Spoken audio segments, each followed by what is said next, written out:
డీడీలు కట్టి నెలలు గడిచిపోతున్నా తమకు యూనిట్లు మంజూరు కావడం లేదని గతంలో బీఆర్ఎస్ ప్రభుత్వ హయాంలో అధికారులు కార్యాలయాల చుట్టూ తిరిగి అలసిపోయాలని బాధితులు ఆవేదన వ్యక్తం చేస్తున్నారు.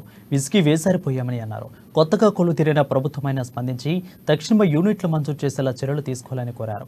లేదంటే తమ డబ్బులు తమకు ఇప్పించాలని విజ్ఞప్తి చేస్తున్నారు.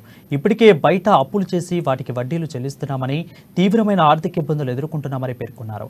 సీఎం రేవంత్ రెడ్డి ప్రత్యేక దృష్టి సారించి తమ బాధను అర్థం చేసుకోవాలని వేడుకుంటున్నారు.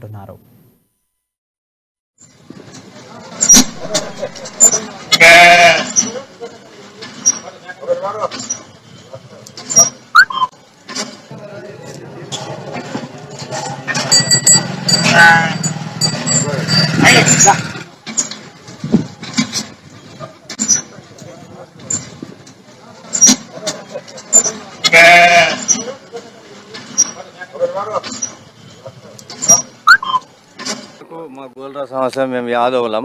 మేము 16 నెలలు అవుతుంది. మాకు ఎందుకంటే బంగారం అమ్మిండ్రు, ఏమో అమ్మిండ్రు. 10 రూపాయల వడ్డీకి తెచ్చుకున్నాం సార్, 5 రూపాయల వడ్డీకి తెచ్చుకున్నాం. ఇప్పుడు ఆగులు లేరు. మాకు బాగా ఇబ్బంది ఉన్నది. గోల్రాతే ఎవరు పట్టించుకుంటలేదు సార్. 45,000 రూపాయలు కట్టిన 130 పేర్లల్లా 30 పేర్లు వచ్చినాయి, 100 రావాలి. మాకు లబ్ధి పొందితేనే సంతోషంగా ఉంటుంది సార్. మేము బంగారము వడ్డీలు లాగాలి సార్. ఇది తీసుకున్న కాడ మా మేడ మీదకి వచ్చి కత్తులు పెట్టేటట్టు పరిస్థితి ఉన్నది సార్. మాకు ఇక గీడికి వచ్చింది సార్.